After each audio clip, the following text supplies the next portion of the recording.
প্রিয় viewers, welcome to channel Apurba style. Bangladesh to Singapore নিয়ে যারা ভ্রমণের কথা ভাবছেন তাদের জন্য একটি গুরুত্বপূর্ণ ভিডিও হতে চলেছে আজকে। আমার বাসা যেহেতু ফরিদপুর থেকে পদ্মা সেতু হয়ে আমি চলে গেলাম বাংলাদেশ ইন্টারন্যাশনাল এয়ারপোর্ট ঢাকা এয়ারপোর্টে নেমে প্রথমে যে কাজটা হচ্ছে, পকেটে টাকা থাকলে ডলার বা যে দেশে যাচ্ছেন সেই দেশের টাকা মানি এক্সচেঞ্জের মাধ্যমে ভাঙিয়ে নিতে পারেন। আপনি ডলার নিলে সব দেশেই আপনি খরচ করতে পারবেন, আর যদি মনে করেন যে আপনি সিঙ্গাপুর গেলে সিঙ্গাপুরের ডলার নেবেন সেটাও নিতে পারেন। এজেন্সির মাধ্যমে যেহেতু আমার টিকিট কাটা ছিল ইন্ডিগোতে, তাই ইন্ডিগোর কাউন্টার লাইনে দাঁড়িয়ে থেকে ইন্ডিগোর কাউন্টারে গিয়ে বোর্ডিং পাস নিয়ে এবং লাগেজটা বুকিং করে ওখান থেকে টিকিট সিট নাম্বার সহ টিকিটটা নিয়ে এরপর যেতে হবে আমাকে ইমিগ্রেশনে। যেহেতু ইমিগ্রেশনের ছবি তোলা যায় না, তাই ইমিগ্রেশনের ছবি তোলা না গেলেও ইমিগ্রেশন কমপ্লিট করে আমরা চলে আসলাম বিভিন্ন লাউঞ্জ ভিজিট করতে। আমরা এখানে অনেকগুলো লাউঞ্জ এবং এয়ারপোর্টের ভিতরে ঘোরার সুযোগ আছে, তাই আমরা এয়ারপোর্টের ভিতরে ঘুরে ঘুরে দেখছি কোথায় কীভাবে কী আছে। আমরা এখন চলে এসেছি বলাকা লাউঞ্জের ভেতরটা দেখলাম। বলাকা লাউঞ্জে বিভিন্ন রকম কার্ডের মাধ্যমে আপনার ফ্রি খাবার খাওয়া যায়, যেমন ব্র্যাক ব্যাংকের world card, platinum card, millennial কার্ডের মাধ্যমে ফ্রি লাউঞ্জ ভিজিট করা যায়। আপনাদের যদি থাকে সেটা আপনারা ভিজিট করতে পারবেন সহজেই। সামনে দেখতে পাচ্ছেন বলাকা লাউঞ্জ। এর মধ্যে ইমিগ্রেশন কমপ্লিট করে আমরা বিভিন্ন জায়গায় ঘোরাঘুরি করে, আমাদের যেহেতু ফ্লাইটটা ছিল 6:15 আমরা তাই অপেক্ষা করছিলাম ইমিগ্রেশন কমপ্লিট হওয়ার পরেও। বিভিন্ন এয়ারপোর্টে বিভিন্ন জায়গায় ঘুরে ঘুরে দেখেছি। বিভিন্ন এখানে শপ আছে, ডিউটি ফ্রি প্রোডাক্ট আছে, আপনারা অ্যালকোহল আছে, যেগুলো আপনারা যদি কেউ নিতে চান এখানে নিতে পারবেন। একটু তথ্য দিয়ে রাখি যে যে মানে কোম্পানির টিকিট কাটবেন, এয়ার টিকিট কাটবেন, আপনি ওই কোম্পানির সিরিয়ালে দাঁড়িয়ে আপনাকে বোর্ডিং পাস এবং লাগেজ বুকিং দিতে হবে। তো আমরা যেহেতু ইন্ডিগোর টিকিট কাটা ছিল, তাই ইন্ডিগোর লাইনে দাঁড়িয়ে থেকে আমাদের বোর্ডিং পাস এবং ইমিগ্রেশন কমপ্লিট করেছি। এরপর আমরা ওয়েট করছিলাম কখন আমাদের ফ্লাইটে ওঠার জন্য ডাকা হয়। তারপর আমাদেরকে 7 নম্বর গেটে কল করা হয়। 7 নম্বর গেট দিয়ে আমরা সমস্ত কিছু আমাদের কাছে যা ইলেকট্রনিক্স আইটেম এবং মেটালিক জিনিসপত্র যা কিছু আছে তা খুলে আমরা একটা ট্রেতে দিয়ে দিই। তারপর হচ্ছে সেই ট্রেটা মেশিনের ভিতর দিয়ে স্ক্যানিং হয়ে চলে যায়। তারপর হচ্ছে আমাদেরকেও চেকিং করে তারপর হচ্ছে একটা জায়গায় ওয়েট করতে হয় জাস্ট প্লেনে ওঠার জন্য। এছাড়া একটা ইনফরমেশন দিয়ে রাখি, যাদের টাকা পয়সা কম আছে তারা বাইরে থেকে খাবার খেয়ে আসবেন, বা বাইরে এয়ারপোর্টে ঢোকার আগেই বাইরে থেকে খেয়ে আসবেন। ভিতরে সব কিছু কিন্তু অনেক দাম, আপনি যাই কেনেন তাই বেশ দামি হবে। এখানে কম দাম নেওয়ার সুযোগ নেই। এখানে অনেকগুলো ডিউটি ফ্রি শপ আছে, যেখানে অ্যালকোহল, বিভিন্ন কোম্পানি, বিভিন্ন ব্র্যান্ডের অ্যালকোহল বিক্রি করা হয়। আপনারা দেখতেই পাচ্ছেন অত্যন্ত দামি এবং বিদেশি অ্যালকোহলগুলো এখান থেকে যারা নিতে চায় নিতে পারে সহজেই। ইন্ডিগো এয়ারলাইন্সে যারা টিকিট কাটবেন তাদের প্রত্যেকেরই আপনার ট্রানজিট থাকবে ইন্ডিয়া, যে কোনো এয়ারপোর্টে, হয় চেন্নাই অথবা কলকাতা নেতাজি সুভাষচন্দ্র বোস ইন্টারন্যাশনাল এয়ারপোর্টে, এছাড়া মাদ্রাজ এয়ারপোর্টে।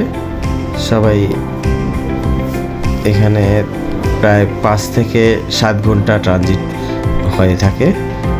এটা একটা মানে ওই সময়টা অত্যন্ত বোরিং হয়। আপনাদের যারা এই ট্রানজিট থাকে তাহলে তাদেরকে উচিত হবে বাইরে থেকে খাবার কিনে নিয়ে যাওয়া, তা না হলে ওইখানে অত্যন্ত দামি হয় খাবারগুলো, ওরা অনেক দাম নেয়। যাই হোক, আমরা বোর্ডিং পাস বা চেকিং করার পরে আমরা জাস্ট প্লেনে ওঠার জন্য আমরা ওয়েট করছিলাম। এখানে দেখতে পাচ্ছেন যে আমাদের বহন করবে এই ইন্ডিগো এয়ারবাসটি দাঁড়িয়ে আছে। আমরা এখানে খুব কাছাকাছি অবস্থান করছিলাম, বসে অপেক্ষা করছিলাম কখন আমাদেরকে কল করা হয় এয়ারবাসে ওঠার জন্য। চেকিং চলছে, দেখছেন। এখন আমাদেরকে কল করা হয়েছে এয়ারবাসে ওঠার জন্য। আমরা এয়ারবাসে উঠে যাচ্ছি সারিবদ্ধভাবে। ওনারা আমাদের বোর্ডিং পাস এবং টিকিট দেখে এয়ারবাসে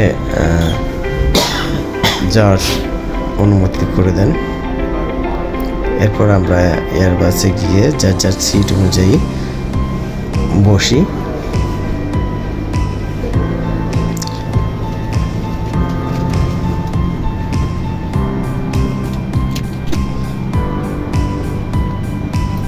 এয়ারবাসে ওঠার সাথে সাথে এয়ার হোস্টেস, ক্যাবিন ক্রু যারা ছিলেন তারা আমাদেরকে ওয়েলকাম করলেন। ইন্ডিগো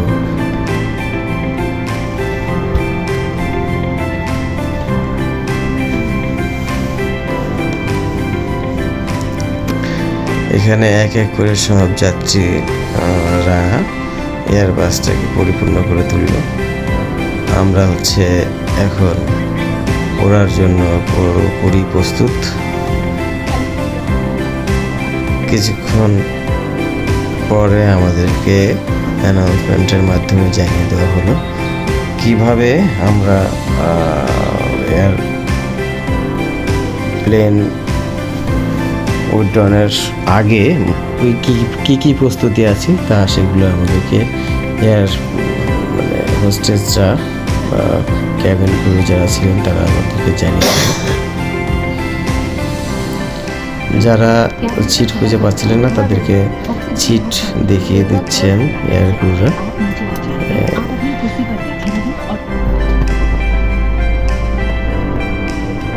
আমাদের প্লেন চলতে শুরু করবে কিছুক্ষণের মধ্যেই।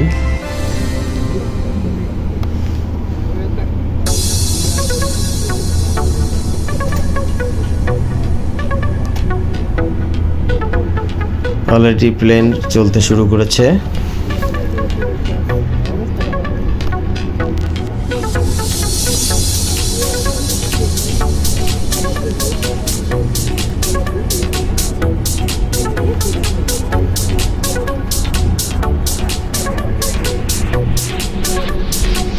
দ্রুত প্লেন উড্ডয়ন শুরু হলো।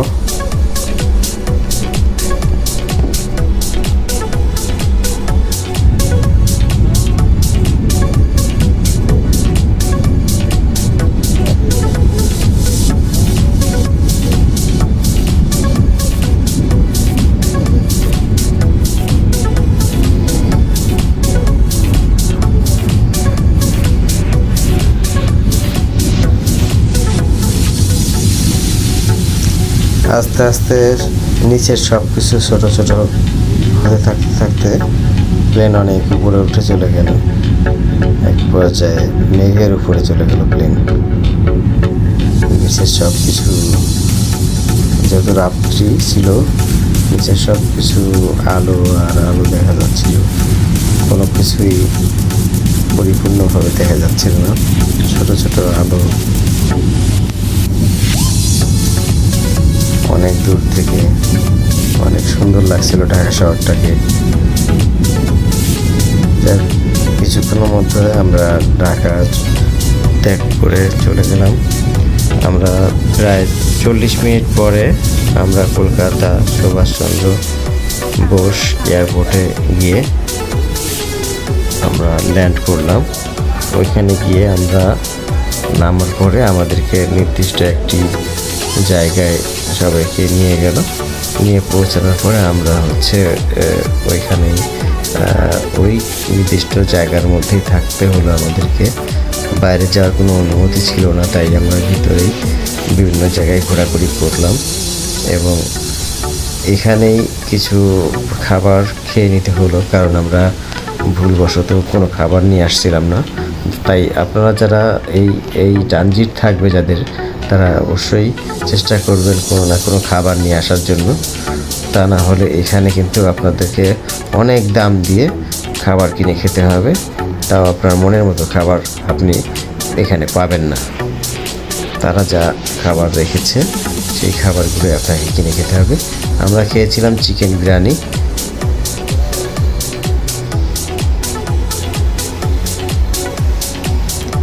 এরপর নেতাজি সুভাষচন্দ্র বসু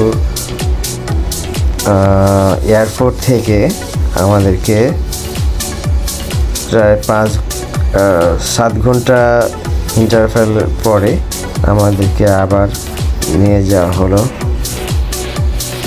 নতুন আর একটা ইন্ডিগো এয়ারবাসে করে সিঙ্গাপুরের জন্য। আমাদেরকে 14 নম্বর গেটে কল করা হলো এবং ওইখানে যে বোর্ড আছে, অনেক জায়গাতেই টিভি স্ক্রিনে দেখা যাচ্ছে যে আমাদের ইন্ডিগো যে এয়ারবাসটা কখন উড্ডয়ন করবে।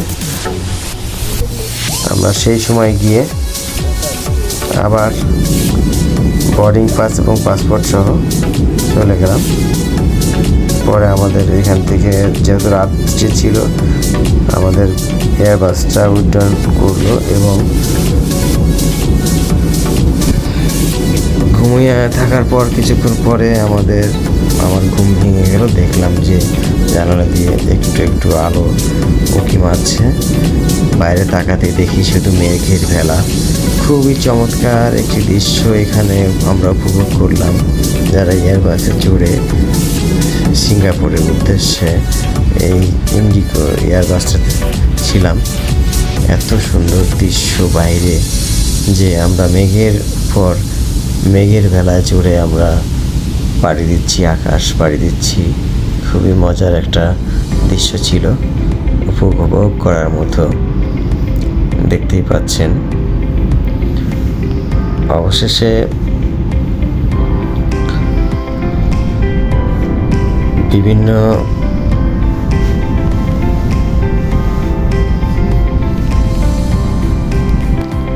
ধাপ পাড়ি দিয়ে আমরা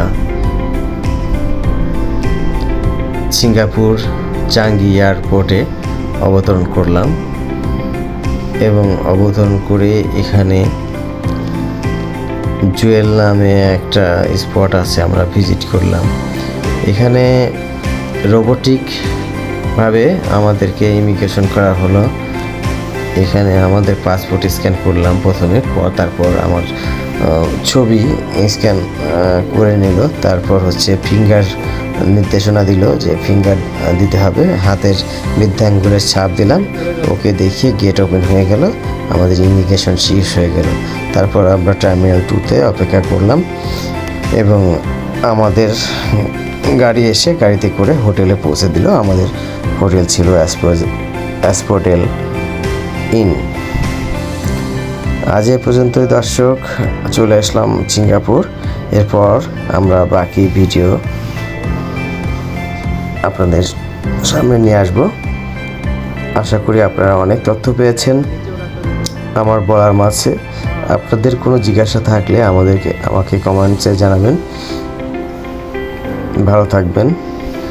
আপনার ইচ্ছে হলে আপনি লাইক সাবস্ক্রাইব করতে পারেন, না পারেন। ভালো না লাগলে করার দরকার নেই, ভালো লাগলে অবশ্যই লাইক দেবেন। এবং চ্যানেলটিকে সাবস্ক্রাইব করবেন। ধন্যবাদ। আজকে এই পর্যন্ত।